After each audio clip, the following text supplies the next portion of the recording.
Hey, everybody. Good morning, and thank you for tuning in to the Richard Listens Show, featured on Spotify and SoundCloud, and shown on YouTube.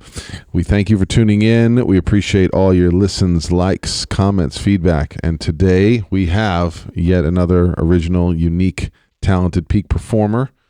Hey, in the realm of music and sports. I love the intersections of our guests. Our guest today, Mr. Nachum Peterseil, also lead singer of the band Plank and Automatic Toys. We'll be sharing his work with music, vocal, songwriting, music composition, as well as his former career as a semi-pro basketball player and current lay position as youth soccer coach. Good morning, Richard. How you doing? I'm doing good. Thank you for coming straight from a gig in the morning. What kind of musician are you? Hey, I do my best. Hey, thanks for having me. It's nice to be here. Yeah, and thank you on short notice. I know you've been in Toronto. You've been all over the world. How is that balancing travel, musician life, and stable family life? It's hard, dude. You know what? Is there an annual for that? If there would be, I wouldn't be the one writing it. No, it's good, man. It's good. It's lucky. I spoke about it with another fellow musician over the weekend, actually, how lucky musicians that do have families are. Because the one, not that, there's not lucky, less lucky, more lucky. We're all lucky. But people who don't have the stability of family and are in this kind of world, you get lost very quickly. I mean, very quickly. So the stable structure of family life really brings you back to what's real and what's not. And it has been that way for the last, I'm going to say 15, 16 years. So I feel lucky in that sense because I know a whole lot of guys and gals that are great musicians and wonderful, and it's just harder when you don't have that, that anchor, the anchor of what's real, the anchor of realness, if that's a term or not, but it's so important. Well, emotionally too, like how do you balance yourself down? How do you come down from the, arousal of performing in front of crowds and having to prepare yourself so intensively, and where do you relax and reset yourself? 100%, and that never gets old. I used to think that, oh my God, here I am living a dual life, and oh my God, it used to feel on the borderline of wrong sometimes, and only to understand how lucky I am that I have two needs.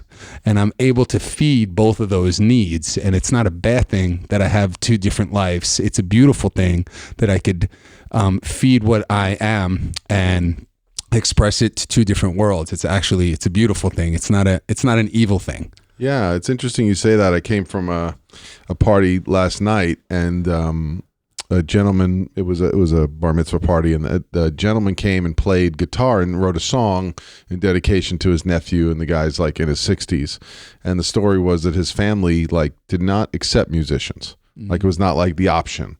And so for him, finding this gift and sharing his talent is much later in life. So the permission to be creative and to seek alternative lifestyles, where did that start from for you? That's a really good question. I'm one of 9 children and came from a really religious family, grown up in Jerusalem, and we used to sing every Sabbath, every weekend for 2 hours every week for 20 years. So a lot of music and song came through actually the tradition and religion, and I was always inclined to singing, specifically singing. I only later in life started picking up a guitar, but music was my absolute go-to. I could name you every single Jewish musician up until 1993. I know all the catalogs. Shout out Miami Boys Choir, Avram Fried, Mordechai Ben David. But after that point, my parents allowed me to engage in non-Jewish music, and then the dam was broken, and then all hell broke. So there's a you were in in high school, college? Like, what was? I was 12 years old or 11 years old, and my mother was like, all right, you could buy the soundtrack for The Bodyguard, because Whitney Houston, right? I was all about vocalists. And once Whitney Houston happened, then Michael Jackson happened, then Frank Sinatra happened, then Kurt Cobain happened, and that's it. And then I think from that point on, I never stopped consuming music, like almost impulsive. Like I always have to listen to new music and old, it's nonstop. It's an addiction, but it's a good one. There. So there was a discussion of like, oh, do we allow him to step outside these constraints? I know there's like arguments in the schools now if the kids should be willing to listen to alternative music or only that of spiritual, religious upbringing. Right. So that must have not been easy for your mom to give you that nod to go ahead and explore outside. Right. I think she became more religious, both her and my father themselves. So they grew up with the Beatles and Peter, Paul, and Mary. So it wasn't completely they alien had the frame to them. of reference, right? They knew there was good stuff where they came from. They knew it, exactly. And I think she knew also just how much I was into it, She's awesome, she's very open. She's got, like I said, she's got 9 kids. All of us believe different things and do different things, and she's open and loving to all of them. So she's, both her and my father, pretty cool people. I'm very lucky. Shout out Tamar and Yaakov Peterseil. Give me that love. Sending that love. Inside the album cover. So you gave a few shout outs. Who are the maybe one Israeli musician and one or two historical that have really shaped the way you've flowed? Israeli musician, definitely. I'm gonna have to say he's still the Israeli rock god of all time. Still lives today. His name is Barry Sakharov. If you're an American, he's just an amazing singer, songwriter, and a real rocker. He still plays the best show. He'll outplay anybody. He's probably mid-60s, early 60s, and he is just, his live shows are second to none still. So I'm going to say him in non-Jewish or non-Israeli. There's so many. Sinatra was one of my gods because the way he sang and his diction. So I used to, the CD players, the little mini CD player. I used to sit nights and that was my school. I used to memorize his phrasing of how he sang each song, but like each of his songs, like his catalog. Is it the writing? I mean, what is it? Because coming from New York, right? Frank Sinatra was like, every New Year's, right? Every, like sporting, like Frank Sinatra in every Italian restaurant. I mean, you feel like Frank is part of your family. It's a different class. So, what is it that makes that music so unique? I think that he's one of the first rock stars. In other words, he's one of the first ones to take jazz and swing music and bring it to the people. Before that, all of the standard jazz songs, they didn't really have a national home. And here comes a dude who could sing. I mean, there's no question about how he could sing, right? His ability to sing is insane. But here comes someone, and the whole story with him is so interesting. He got his contract. He got someone to buy out his contract so he could go and sign with a major label. And he really had a vision of how his career is going to look. And he really, who's better than Frank Sinatra? I don't know. He's just still today. That's the thing. You could put any Sinatra song on, it will compete with anything today, right? It's different than hip hop music, which I love, right? But that, to me, music's all about texture and how it chords your soul. We all have chords and how you play that chord, right? So Sinatra's always going to do that, always, to so many people. Internal chords. Correct. How the music strikes you. Exactly. That's an awesome visualization. Yeah, that's really. So talk to me about, the bands you're in right now, the music you're doing, and the work you're doing to share music internationally. Yeah. So I was, again, just very lucky to grow up in Israel and be very well versed in music in Hebrew. So I sing both in Hebrew and English, and that manifests in also Jewish religious and traditional music. So I've been, the last 5 years, I've been a cantor in the Jewish high holidays. Just this past high holiday, I was in Tampa, Florida, just met a beautiful community, and just a community that loves to sing. And it was a great fit. Not It's not always the situation where there is a fit. But what I provided, they were looking for, and vice versa. I was looking for a community like this. So do they ever look at you and be like, "Oh, the other music you do, we don't connect to," or people have to accept the entirety of who you are when they take you on? Well, that's a great question. Actually, another shout out, Call on Me congregation in Tampa. They actually hired me to for their fundraiser.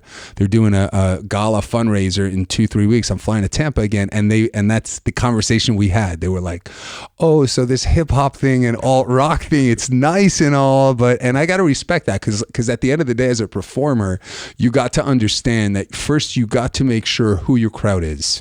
That's the first question you ask, right? You need to, in my opinion, right? I mean, you could do your thing, but where I get paid to do different things, I need to make sure the crowd wants to hear what they want to hear. And at that same time, there's a little elasticity of what I could bring them. And that's the gig. That's why I get hired. I get hired to format that very fine line of, oh, we want to hear this, traditional song but oh, look at that song that he's, that's cool too. And really that's where that's why I get paid. That's the fact that I need to play well and sing well and do my thing. That's a given, but it's really, it's to temperament with the crowd need is really my job. That's really the gig. And is that intuition? Is that something that you try and gauge ahead of time? Like, it's also trust, right? How much leeway are they giving you? Like, hey, we want to make sure you stay within these parameters. Correct. And your hip hop is not like right. dropping, F-bombs off the stage exactly. and right. running away our older audience or whatever. I mean, how do you gauge yourself with that? I think it has a lot to do also with experience and knowing people. I'm not a psychologist or a psychiatrist. I don't pretend to be. I'm really good at understanding people and reading them. And it's definitely also a concept of trial and error. In other words, I've done this so many times to understand that if one time I thought, oh, I'm going to do a couple of traditional songs for this community and then I'm going to give them the Nachum special of da da da da, because I was young and dumb. And then I realized, okay, they didn't receive that well. What do I have to do? And then I did a lot of, to me, it always comes about understanding the community. So I do a lot of legwork before the show. My main work is before the show, understanding who they are, what they want to hear, what they're used to hearing, all that stuff. And then once I come prepared, super prepared.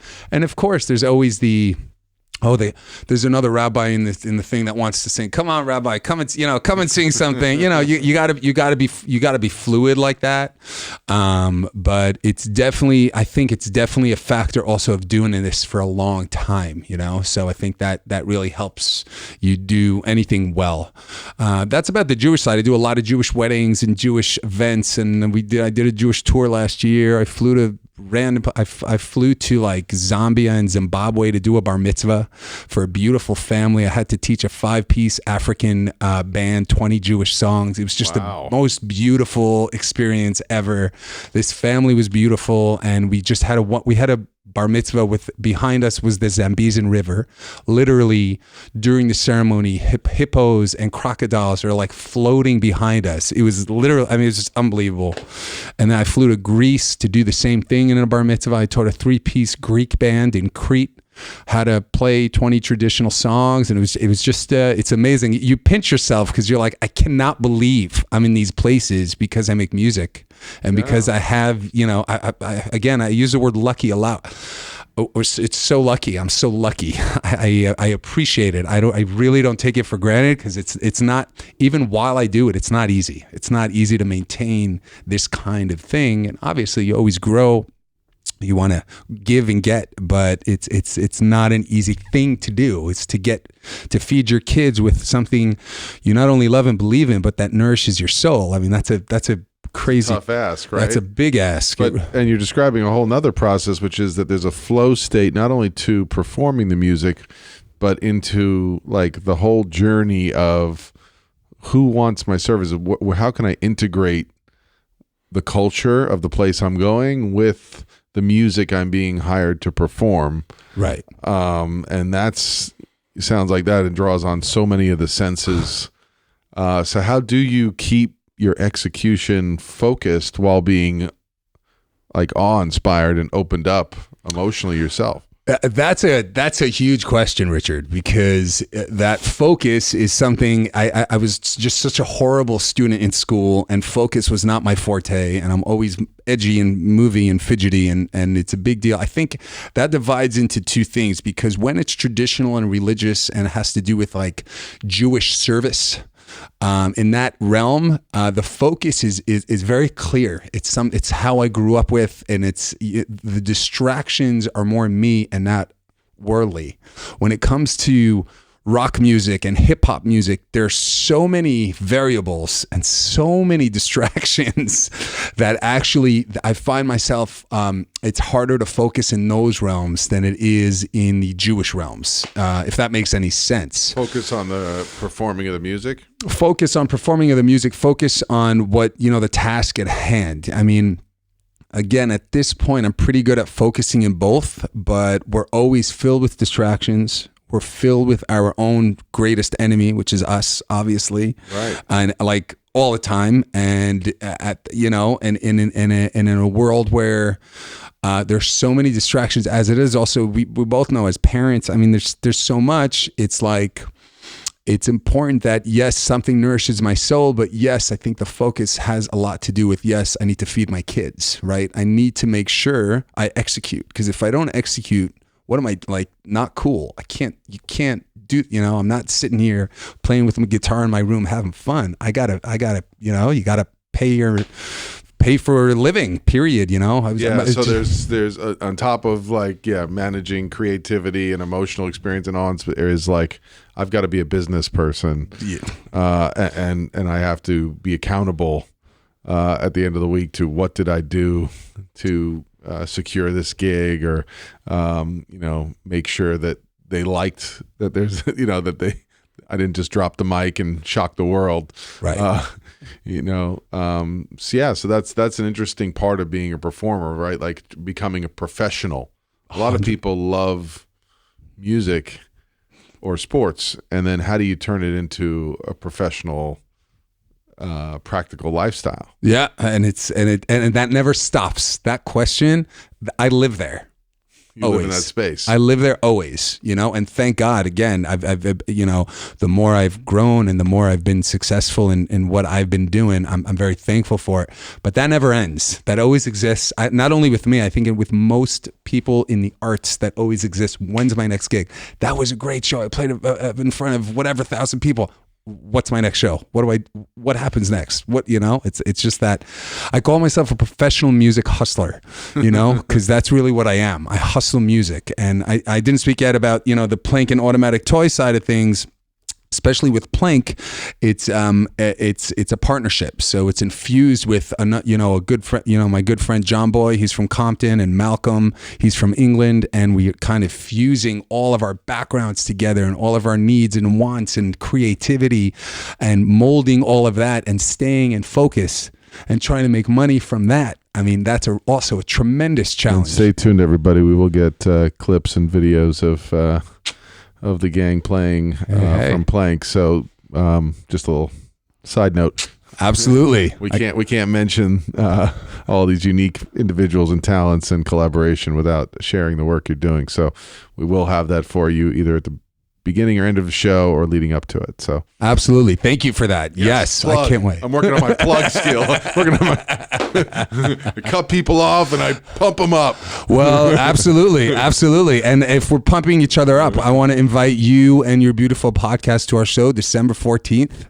Okay. In Culver City. You could bring the works, man. It'll be a big show. It's a free show. It's for a good cause in Israel. It's a fundraiser for an Israeli event. It's a free show of a place, another plug, sorry, called Yamin Ord. It's a place for kids who go to Israel that don't have homes, and they go through school there, and they go through a full education there, and it's raising awareness for that. for that organization. Wow. So Plank got asked to headline this gig in Culver City, and you're invited to come. Thank you. Yes, absolutely. I look forward to it. Absolutely. You'll meet the boys. Let's do it. Yeah. Yeah.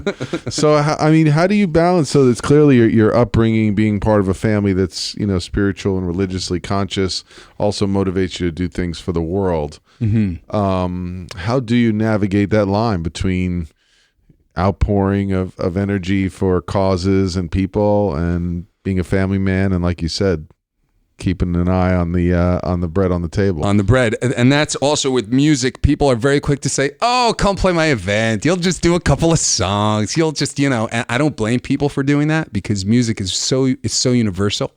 But if there's a night where I'm asked to play, just 2 or 3 songs with my acoustic guitar, that's a night I'm not with my family, right? I'm not busy trying to make bread in different ways.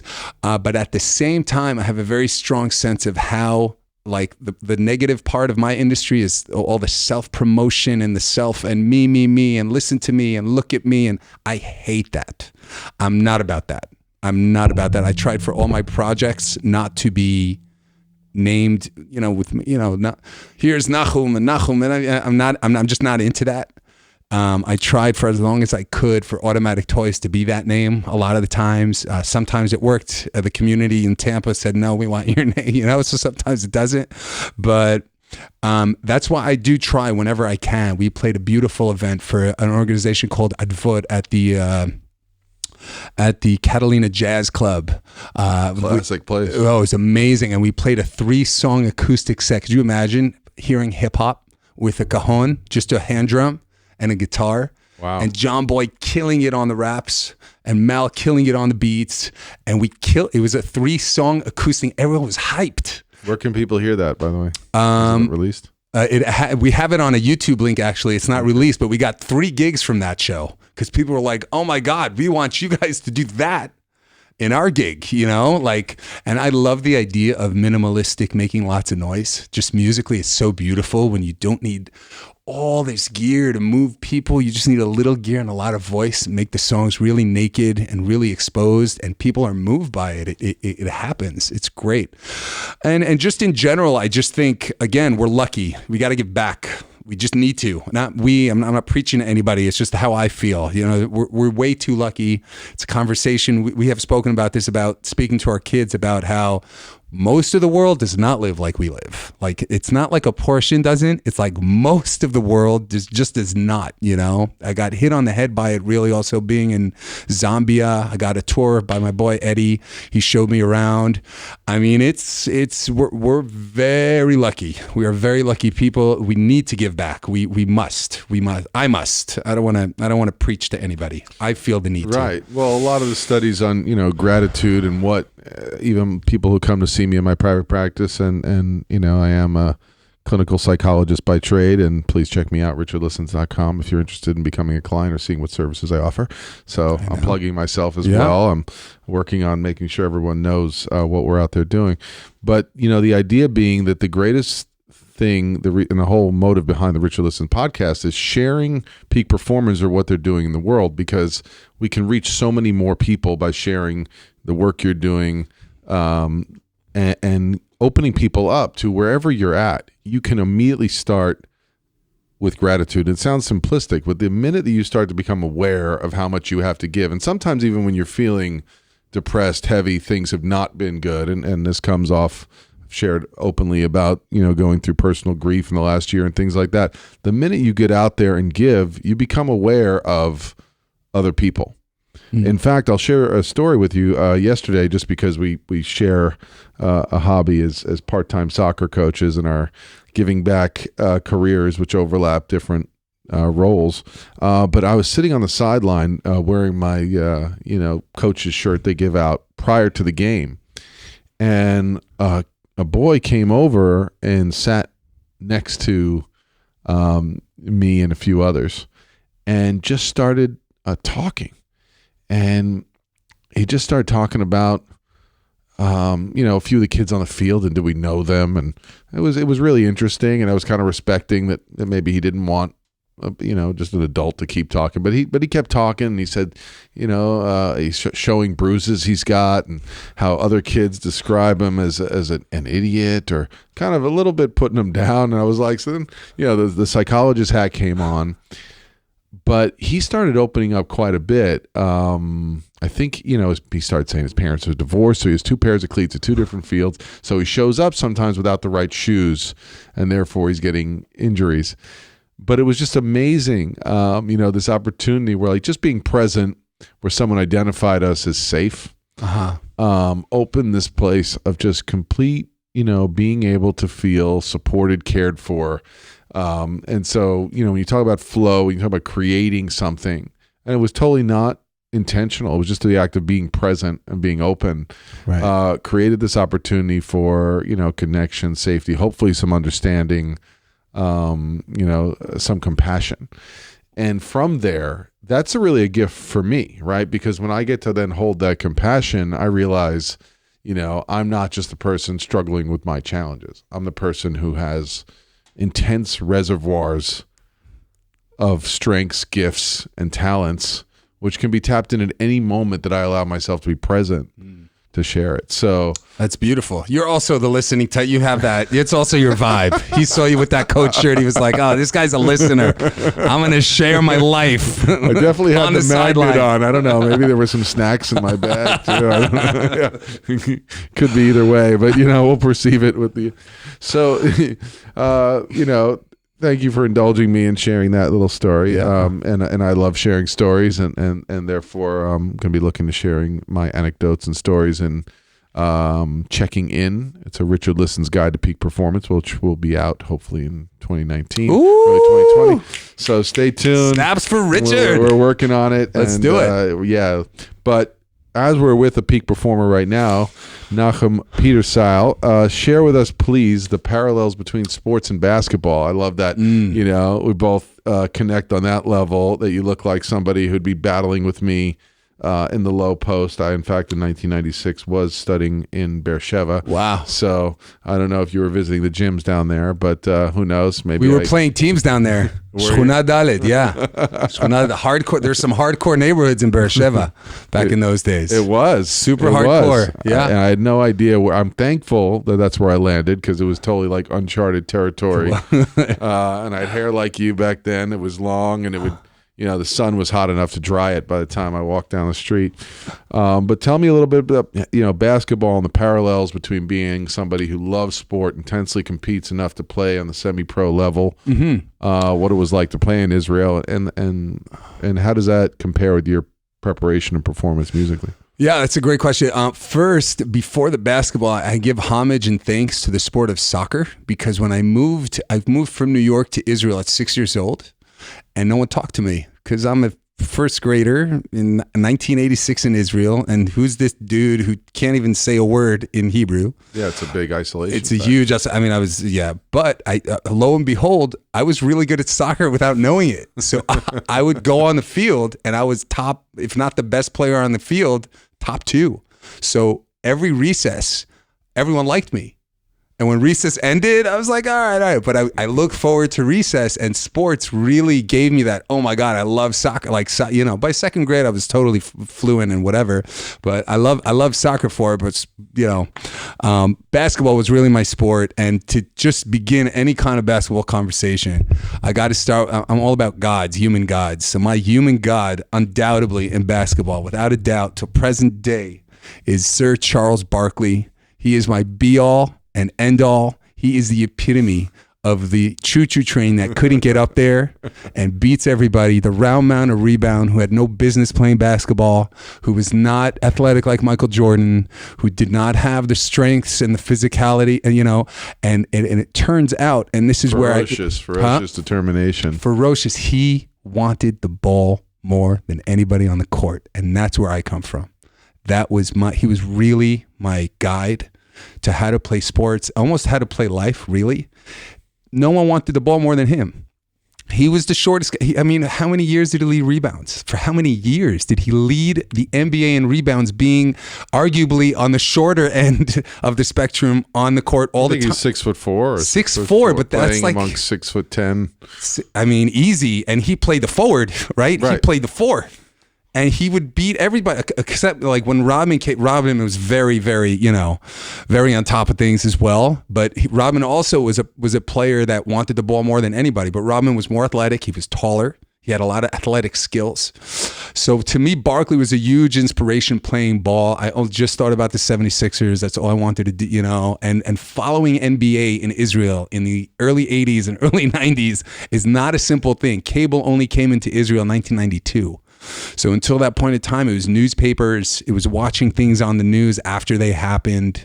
Once cable came in, we'd stay up for decades at 3, 4 a.m. watching all the games. When Barkley lost to Jordan in 93, his MVP year, I cried all night. It was like my night before the bar mitzvah. It was like a few nights before my bar mitzvah. It was a horrible, it was like that was the year Barkley could have done it.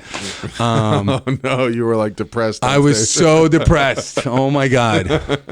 And he really led me to, first and foremost, regardless of who I am and what I am, wanting it. You just need that sheer, it's pure raw will. That's what it is. Period. Desire is the seed of everything. You're right. Just everything. And still when I talk about him, I get goosebumps. Like, I just think he was just the greatest. I just love him. Now he's on TNT. He doesn't have Instagram. He doesn't have Twitter. He has nothing to prove to anybody. He loves the game. He's a student of the game. He's a PhD of the game. And he's authentic and honest. Yeah, he's one dude I really want to meet. I'm not into like idolizing people too much. I totally idolize Charles Barkley. I would love to meet Charles Barkley. He's my dude. And it helped me play ball in Israel a lot. I played, I was okay in basketball, and then I started putting in the hours for it. We speak about the game was more finesse there. Right. It was my experience. The game was more, it was more of a passing game, and it was more of a, create a bucket through driving game. Do you know what I mean? In Israel, the 3-point was developed a little bit later. Before, I'm talking pre-Steph Curry changing the game. That's way before, but until then, it was European ball, right? So a lot of passing, understanding the game. There was a lot of IQ in the game, and it was also rough. Like on those boards, if I would go to summer camps in New York and work for the summer, people didn't know what an elbow was to get the rebound. I was all over the place, and I love that feeling. I love that. Oh, I'll show those Americans, but American ball was great. New York guys could play ball. LA guys could play ball really well. So yeah, it was a great experience. I forged also I grew up in such a religious realm. I went to 7 a.m. to 7 p.m., 7th grade through 12th. So this was my escape, that because I exceeded in the game and I played for the city, they allowed me to play. And it was such an escape for me to play with other guys and to do other things that weren't just all about Talmud and Did they let you leave school? Or? I didn't ask. And and I told my parents, I'm done with this school. And my parents said, you got to stick through it. We don't care. So I said, if that's the case though, I'm playing ball. I'm not playing ball because of this school. So I did that, and then I played. And then in the higher leagues, it's a farm system in Israel, in all of Europe, really. So for an example, the way it would be here, if it was the Lakers would have a team for 4th graders, 5th graders, 6th graders, 7th graders. Like it is for soccer. And Academy. And through the clubs, and then they would try and bring the really good kids into pro, right? The really good kids so we had a semi-pro team, and actually when I met it, there are 3-4 leagues in Israel. So when I joined the team, we're in the 4th league, and then I joined it, and we went up to the 3rd league. Like, we took the championship for our league, and we went up to the 3rd. Yeah, and then you move up. But then at that point, we all played for free, and teams around us were having $150,000, $200,000 budgets. So it was like, the the Bears, the baseball movie with the bear. Bad News Bears. Yeah, it was like that. It was like, the few and the proud kind of thing. We were just in it. We were rehearsing. We were rehearsing. We were practicing. We were doing the do, but playing against, they could buy some ringers with that kind of money. But it was just a wonderful experience. I played with some great guys. I have a great Doron Sheffer story, the Iceman from Yukon. So he was retiring or not retiring from basketball, and because we're semi-pro, he shows up in our gym practice one day, like walks into the gym. And Doron Sheffer, to any Israeli kid, is the dude from Ray Allen and him, and he was on my team in scrimmage. So here I am. I'm driving on the right. I make a layup. I get blocked. Doron Sheffer cuts through the middle. I pass him the ball. He makes this beautiful, only he could do, this beautiful layup. We run back on defense. He points to me like that. I'm like, that's it. I could retire. I don't need to play anymore. I was so pumped. It was great. Basketball, That's the kind of camaraderie that you get in sports, and I'm assuming from flow and music, even though I'm not a musician. And maybe, as we haven't even mentioned your Israeli army service time, but the experience of being in battle together, and when somebody else has that IQ level or is looking for you or aware of you, has your back, bonds are built almost instantaneously, and they can last well beyond your time in the game. It's amazing how much also you could learn about someone playing ball with him or her, as opposed to having a coffee with them, right? Breaking a sweat with someone and working hard with someone. It's a completely different thing. It's both verbal and nonverbal of just that, exactly what you're talking about. And you feel it. You feel it also in summer camps. People who are quiet or timid, if they're on the court, suddenly we had that experience together. Hey, remember we played together? Hey, we lost that game or we won that game, and it's really, there's nothing like it. It's the best. It's really the best. I always told myself when I was a parent, I'm not going to force myself to my kids to do anything, whatever. And then a friend of mine said, you know what? I force my kids to push them into soccer. And my daughter's first year, she didn't want to go. I'm like, you're going. And that's it. She was like, sign me up next season. Sign me up. So sports is one of the only things I don't really ask my kids. I'm just like, today's a good example. I'm taking my son today to club basketball. He's doing a tryout. I'm like, dude, you're trying out today for club ball, Well, some of it, right. The idea, this fine line between like, can we help nurture the excitement or just even the willingness to try? Like if you try out and fail, and to learn. Right. The fact that, like we were saying, that we saw some girls playing a game yesterday that they were up against a better team and they had a lead and they wound up tying. But can you learn from that? Like instead of being focused on the immediate emotions of disappointment, that there's so many life lessons. So yeah, it's this fine line between, individual personalities and helping them being willing to try or get exposed to interest in a variety of things. Yeah. And how you do that, right, without forcing them against their will, right? If they genuinely don't have a desire, or can they get there on their own? Right. Yeah. And I think to what you're saying also, parents may have a lot of jobs with their kids, but honestly, if we put it down to an elevator pitch or even to one word, what we need to do with our kids, it's one word. We must teach our kids resilience. That's the bottom line. We're going to get hit a lot. We're going to get punched down a lot. We're going to fall to the ground a lot in this life. And we need to give I'm going to speak about me. I need to give my kids tools that when they get punched, they could get up, right? And I think also the correlation between sports and music is that, because you get punched, you get boxed out a lot in basketball or in soccer, right? You get denied in music more times. I mean, I could sit here all day talking about the amount of times I got denied, right? It's so easy to give up. It's so easy. Yeah, so you may play something new and that crowd may not love it because for a million reasons. Right. And how you interpret it, how you go forward. is all that resilience. So I've just been a big proponent of the Awakened Family, a book I've read by Shafali Taberi. She's a child psychologist out of Columbia. And, learning to look at your voice within you, learning to look at your triggers, and learning to be really clear on your vision. Because, similarly, like if we only respond from our triggers, if we only respond from control and ego, then we don't really help to evolve, whether it be this podcast or another, my practice or my relationship to my team that I'm coaching or to my own children. So if there's not a clear vision of what I'm trying to help move towards, I may not be willing to step into uncomfortable areas where there's going to be conflict.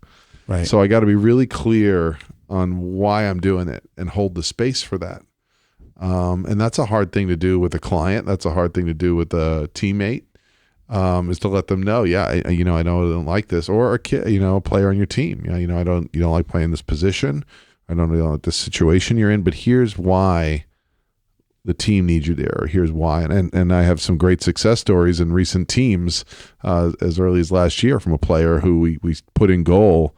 And our team lost to a team from West Los Angeles 3 times, I think 4 throughout the year. And then we wound up beating them in May in the final of a tournament because he became the goalie. And as a big kid with the team believing in him, he saved everything. I mean, he was knocking things over the top at 10 years old, 11 years old, knocking things over the top of the goal. I mean, it was unreal.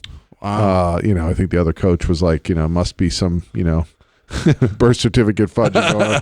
But in reality, it was just, getting someone to believe, getting them to accept their role, getting them to be willing to accept challenge and change. Yeah. And if you learn those things, whenever you learn them, whether it be right now from where I'm at and what I'm going through, whether it be you and trying to balance all these variety of talents and skills and passions,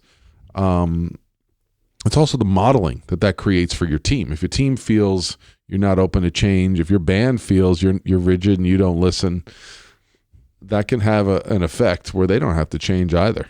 100%. And you may succeed in the lane you're in. So it depends on your goal of, do you want to expand and grow to new levels? Do you want to achieve new levels of success? And we see that with certain coaches who've adopted a certain style that begins maybe to rub certain people the wrong way, and it stops working. Mm-hmm. And at some point, wherever you go, there you are. It follows you to whatever environment you're in. Totally. So, Mr. Nachum Peterseil, I'm loving saying your name, working on my pronunciation. Please share with us in closing, how can people find your bands, the work you're doing, and stay connected with you and learn more about you? Yes. Oh, that's wonderful. So my band Plank is, it's got an awesome website, plvnkmusic.com. That's plankmusic.com. It's a backwards A. Automatictoysmusic.com. I have another project. I didn't talk too much about it, but it's called SFMC, songs from my childhood.com. Correlating elders with youngers through music. And I'm so happy to be here. I so appreciate you having me over. This was beautiful. Yeah. This was fun. Yes, we'll have to get out there on the basketball circuit, maintain. Let's do it. I'm down, man. I'm not afraid of my changing capacities and roles. I'm willing to examine them in detail, and we look forward to December 14th. December 14th in Culver City, Plank Live. Yamin Ort Organization. We'll have you over. You can bring your podcast, your cameras, whatever you like, or don't bring them and just bring you. Bring your fam. I love it. Well, thank you again for being here, being present, being willing to share your journey, your upbringing, and how it's helped evolve you. Personal secret, I someday want to learn to play guitar like David Brosa. Hey, so, that's my, bucket lister. But we thank you for being present. We thank individuals who are willing to share their gifts, passions, and be present with them in such a visceral way. Clearly you carry your love for song and life and bring it present to everyone you interact with, including children, and being willing to inspire them through sport. And that's conveyed in the way you live and carry yourself. And please, if you have questions for Nachum, put up a comment on Instagram, reactions to the show, feedback, areas of interest, tips you'd like to learn about balancing being a professional, being a family man, being an athlete, and how to achieve flow state in multiple domains. Again, this is the Richard Listens Show. Please follow us on Twitter, Instagram, and Facebook at Richard Listens. And my private practice, again, richardlistens.com, open for clients eager to examine areas of high performance in different domains or struggling with trauma or adjustment-related issues. We combine, there's no deficit. It's all connected, who we are in our current life and what we've been through growing up. Thank you again, Mr. Nachum, for being here. We look forward to sharing more from you. And any parting words for our guests? Could I do a short verse of a sort? Oh, I walk to the edge of the ocean, wishing my sins will wash away. Yeah, I know my soul is a little broken, but I forgot I feel God here. But I forgot I feel God here. But I forgot I feel God here. That was Broken by Plank. Woo! Hey. More to come from Plank. Thank you so much. Wow, I felt like I was like teleported. It's got a little Southern gospel, Yes, okay. I'm not tone deaf completely. That's a gift. Wow, the gift of voice, the gift of music. And thank you again. Please, we will share whatever Nachum shares with us. Stay tuned, please. Music, by the way, wonderful gift for alleviating depression, any mood you're in, changing your brain waves. So why not? Let Plank be on your exploration list. Amen. And go out and play, find your yard. Find whatever picks up your mood and spirit today that you want to share with the rest of the world. Okay, everybody. This is Richard Listens, and I'm out.